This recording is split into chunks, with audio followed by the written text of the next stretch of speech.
Okay. So I've talked about the Coyotes recently a lot. Talked about the Coyotes in a news video this morning, and I thought, all right, that's it for the Coyotes news for a while. Then the internet's been really chatty. I want to say to whoever's running the Twitter account of the Arizona Coyotes, stay strong. Okay, stay strong. You're doing great work. Tweet through it. I'm not calling it X. Tweet through it. It'll be okay. Now, this is a fluid situation and it's not 100% certain. But the last time that I heard something like this was Atlanta going to Winnipeg. And it happened fast when Atlanta went to Winnipeg. And it feels like Arizona, the Coyotes, are moving to Utah. They're not taking the name with them. They're not going to be taking the name with them because there was some debate about whether or not you could just be the Utah Coyotes. That'll work. And it would. However, I don't think they're taking the name with them unless the current owner of the Coyotes decides to go in a different direction. And that's where this gets kind of murky and kind of muddled. I want to say too. I want to go down to this thing here. The Coyotes in the NHL, when reached out to by Elliot Friedman, by Greg Wyshynski, by other people, right? No comment. The no comment stands out. And for me, it's like when Gary Bettman has been saying, we like the market. We're relatively happy. Yeah, it should be okay. And you got Bill Daly like, yeah, well, there's some plans, but and it felt to me like they were hedging on the Coyotes staying in Arizona. And it's a tone that as much as the NHL likes the market, you could see that there had been a bit of a shift in the way that they were messaging about the Coyotes and whether or not they would stay in Arizona. And to say I like the market doesn't necessarily mean I like this situation. Those are two completely different things. You can like your relationship and not like your house. I'll put it that I mean for simplistic reasons I would say that. But you don't throw out your relationship if you don't like the house. In this case, you don't throw out your relationship with Meruelo if you like him, just because you don't like the arena situation. That may very well be where the NHL is headed with this, but they're going to have to be very careful. Now, a move could be announced next week. Absolutely could be announced next week. If the NHL is going to make this move, if they're gonna flip that switch, could come as early as April 18th. So that could be happening. Keep your eyes peeled for that. I have seen people asking, well, could players protest and not want to go? Yeah, I mean, they could protest, but I don't know how many players aren't necessarily going to want to play in Salt Lake City. I don't know of players not wanting to play for the Utah Jazz as an example. Now, I've got the Jazz on the board because it's the only Utah related team that I have magnets for. But Salt Lake City, by all accounts, is excited with the idea of getting an NHL team. Ryan Smith will be the owner, not the former Edmonton Oiler Ryan Smith. There's going to be definitely people that say, wait, the owner's the guy from the Oilers? No. But the league would pay, and this is Friedman's reporting this, so is Wyshynski. I went through both reports.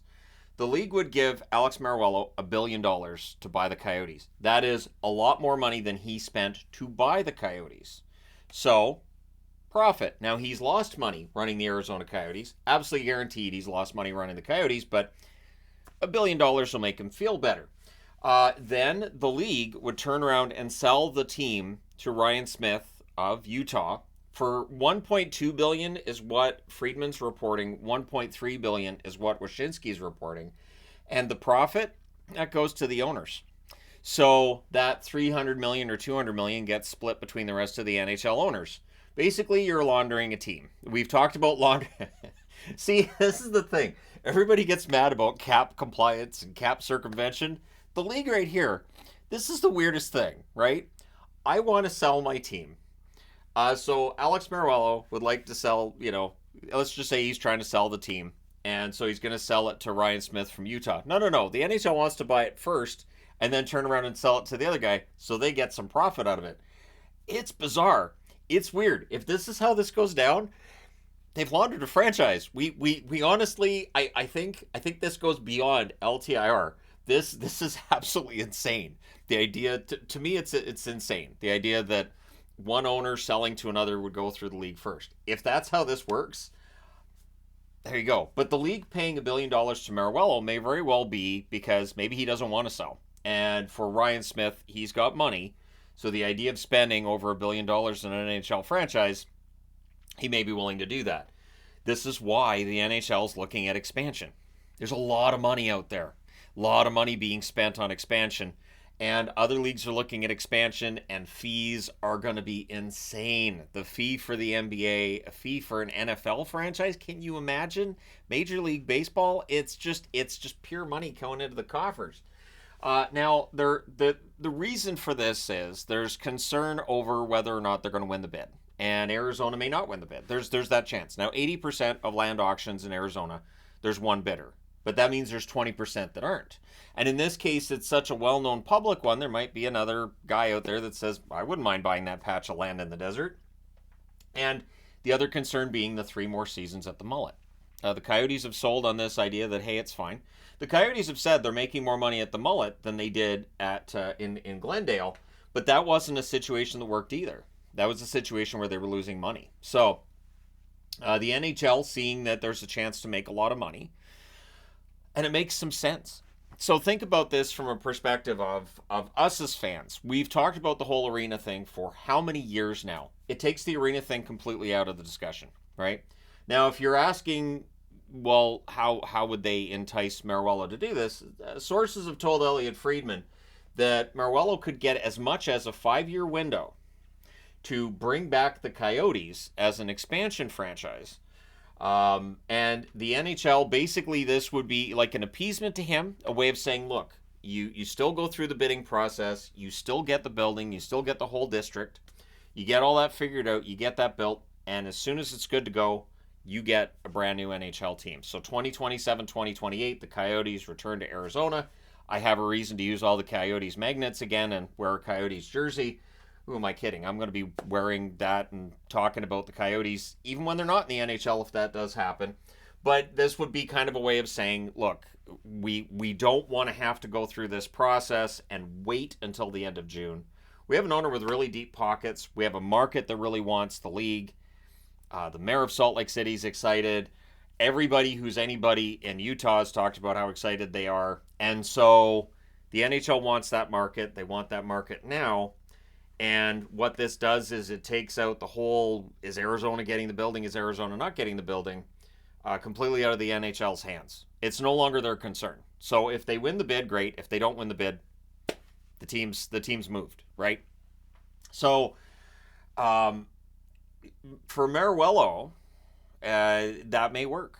You know, now he doesn't have to worry about the day-to-day costs of the Arizona Coyotes. That's not Ryan Smith's problem. Now he just has to worry about getting a building, and the NHL's promised him he gets his team back. So there's that. Now, the one question I would ask is, so if the NHL is going to pay Meruelo $1 billion, and they're going to say, look, we'll give you up to a 5-year window for an expansion team, does he not have to pay the expansion fee for that expansion team? Would the Board of Governors be okay with him not paying it because he did them a solid by helping them get a team to Salt Lake City? Right? And so there's that question. Now, the NHL has told Smith, and this is from the ESPN reporting, so I put it in red, that the NHL has told Ryan Smith, the owner of the Utah Jazz, that renovations would need to be made to the Delta Center, where the Jazz play, in order to improve sightlines, if that's going to be the permanent home of this new Utah-based franchise. Now, he's previously talked about building a hockey-related arena, and said if the NHL is gonna give him a team, if he's gonna bring a team to Salt Lake City, that he will build a new arena himself. He has the money to do it. And so that's where it gets really interesting to me, is the fact that if the NHL, and again, I don't know why reporters would make this up, because I always say, oh, reporters make all that up, but why? So it just seems so specific to make this up. So if the NHL's discussed with him the idea of a permanent home, then they really are quite anxious to get into that market and make it work. So we'll see how that goes. And apparently players haven't been told, or they have been told, depending on who you ask, what may be happening here. And so they're following these developments through social media as well. Meaning there may be players of the Coyotes who end up watching this video thinking, we don't know what's going on. And I would love to give them some clarity on this, but I'm not sure myself. I don't have any sources within the Arizona Coyotes franchise, and right now I wish I did, because this is fascinating to me, because it does feel like the story's getting out there ahead of everybody that it affects. There are a lot of people that work for a hockey team. There are a lot of people that work in various areas of a team's franchise who are going to be dramatically affected by this. The millionaire hockey players will get over it, but for somebody who's working, a part-time job for the Coyotes and now finding out the team might be gone, they may not have the option of moving to Salt Lake City.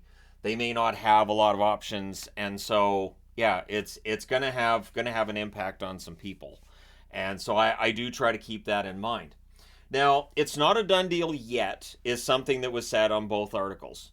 The Board of Governors meet in June. They would have to vote in favor of the move. But if the NHL comes out on April 18th or sometime this month and says, we're moving the team to Utah, there's no way they make that announcement without Gary Bettman checking in with the individual members of the Board of Governors and saying, this is the plan, and those members of the Board of Governors saying, we're good with that. The NHL, I cannot see a scenario, and saying that, I mean, it could happen, but I can't see a scenario where the National Hockey League would make an announcement that they're moving to Utah and then the Board of Governors says no. I can't see it, because there's been a lot of talk for months now about how the NHL doesn't really like the mullet, and that they don't want to be there for many more years, because it does look amateur. Like, I understand that, like, it's a great arena, that people who've been in it say it's great, it's an intimate environment. The announcers love it. The announcers love how close they are to the action, how close they are to the players, but it doesn't work as a long-term solution. It's fine as a 1 or 2 year thing. It's 3 more years just doesn't seem like it's going to work. Again, the fact that the NHL and the Coyotes, when reached out to, have had no comment says a lot to me. If there was nothing to this, either the Coyotes or the NHL would get out ahead of it. So there's been some talk about whether or not there's discussions with the players, and here's what could be happening, and but this is a fluid situation. This could change while I'm at the hockey game. This could change tomorrow morning. This is one of those things I'm going to have to keep my eye on, because it does feel like when Atlanta moved. It would be fascinating. Just picture this situation, because I'm just thinking to myself, can you imagine if the NHL says, we're expanding? We got 2 new markets we're bringing in. We're going to have a team in Phoenix and a team in Atlanta.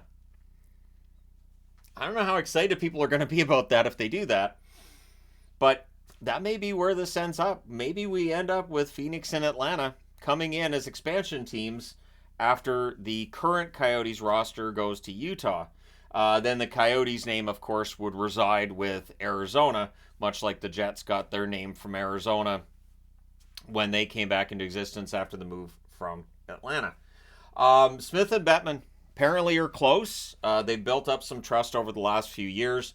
I think Smith, as a successful billionaire and all this, I think he knows how this works. And of course, being an NBA owner, and Bettman being pretty familiar with the NBA, maybe that made it easier too for the two of them to have a really good rapport with one another. But yeah, this is interesting. This is very interesting, because it is a fluid situation. I felt like I had to make a video on this because there's so much discussion about it. And yes, if I did the panic index now instead of the panic index I did a few hours ago, Arizona would have had their own designation. I don't have a moving truck magnet, but I would have found something that might have indicated something similar to that, and put their magnet sort of adjacent to it, because we don't know for sure. But there's enough people reporting on this that, yeah, I think it's going to happen. So we always knew that there was a backup schedule just in case, but it does feel like the NHL is going to pull the trigger on this and make that move take place. We'll see. And again, it could be announced as soon as next week. But I would be interested to know your thoughts on the matter in the comment section below. And I know people are going to say, what about Quebec City? East Coast. I can't see the Board of Governors approving a move from Arizona to Quebec either. Utah, you have the billionaire owner. You have the building that can work at least for now, or if you improve the sight lines, could work for good. Quebec, you have the building. The financial backing is where things have kind of not worked out with Quebec in general. And again, the market size and everything, there are reasons the Board of Governors, I think, wouldn't necessarily sign off on a move to Quebec City, where I think they will they'll sign off, I should say, on the move to Salt Lake City. But we'll see. So then the next question becomes, what is the team going to be called? And how's this all going to work? But it won't be the Coyotes, I don't think, unless Meruelo decides, you know what, if we get the team back, I'm going to name it something brand new and make it a brand new franchise, which I don't think is a bad idea. I don't. Obviously, fans have an attachment to certain names and everything, but considering all of the baggage that goes with the name Coyotes, they might be better off to go with a different name should they get a team in Phoenix in, say, 4 or 5 years, whenever that building gets built. But it takes that conversation out of the day-to-day. It means we don't follow the whole bidding process anymore, and I think it takes some of the pressure as well off of the current owners of the Arizona Coyotes and of people in their executive. The pressure's not there then. They could still go through with the bidding process and work on putting up that building, but they won't have that clock. They won't have the NHL in their ear phoning them every 10 minutes. I think it could work. So let me know your thoughts. Don't forget to hit like and subscribe if you haven't done so already. Yeah, this is gonna be interesting, and I apologize that this is a Coyotes video, and I'm gonna apologize for the next one now, because there's gonna be other Coyotes videos, because it never ends. So I understand that Steve Dangle's been just kind of wandering off the set when on the Steve Dangle Podcast Network they start talking about the Coyotes building situation. He'll probably sit and talk about this though. So Salt Lake City could have an NHL team this October. Discuss. I will talk to you again soon.